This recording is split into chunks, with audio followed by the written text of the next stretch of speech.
అందరికీ నమస్కారం. ఇప్పుడే అందిన వార్త. ఈరోజు మన వీడియోలోని టాపిక్ వచ్చేసి ఏప్రిల్ 1 నుంచి హెచ్డిఎఫ్సి బ్యాంకుల్లో మార్పులు అనే అప్డేట్ రావటం జరిగింది. ఇక దీనికి సంబంధించి మరింత సమాచారం మన వీడియోలో తెలుసుకుందాం. వీడియో పూర్తిగా చూడండి, అప్పుడే మనకు మరింత సమాచారం తెలుస్తుంది.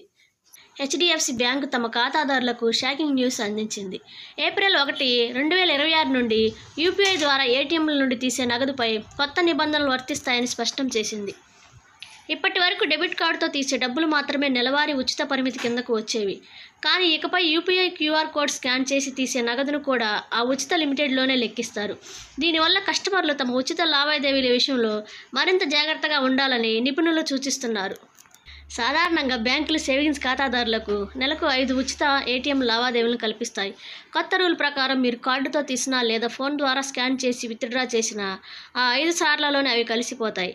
ఒకవేళ మీరు మీ పరిమితి దాటితే ప్రతి అదనపు లావాదేవీకి బ్యాంకు నిర్ణయించిన ఫీజులు చెల్లించాల్సి ఉంటుంది. ఇతర బ్యాంకులు ఏటీఎంలను వాడేటప్పుడు మెట్రో నగరాల్లో కేవలం 3 సార్లు మాత్రమే ఉచితంగా నగదు తీసే అవకాశం ఉంటుంది. ఈ మార్పుల వల్ల బ్యాంకింగ్ లావాదేవీల్లో పారదర్శకత పెరుగుతుందని అధికారులు భావిస్తున్నారు. డెబిట్ కార్డు వెంట లేనప్పుడు ఈ డిజిటల్ విత్డ్రాయల్ పద్ధతి ఉపయోగకరంగా ఉంటుంది. ఏటీఎం స్క్రీన్ మీద కనిపించే క్యూఆర్ కోడ్ను మీ గూగుల్ పే లేదా ఫోన్పే వంటి యాప్స్ ద్వారా స్కాన్ చేసి నగదు పొందవచ్చు. ఇటీవల విడుదలైన బ్యాంకు ఫలితాల్లో హెచ్డిఎఫ్సి లాభాలు 12.17% పెరగటం విశేషం. అయినప్పటికీ సేవల నిర్వహణ ఖర్చులను దృష్టిలో ఉంచుకొని ఈ నిర్ణయం తీసుకున్నట్లు తెలుస్తుంది.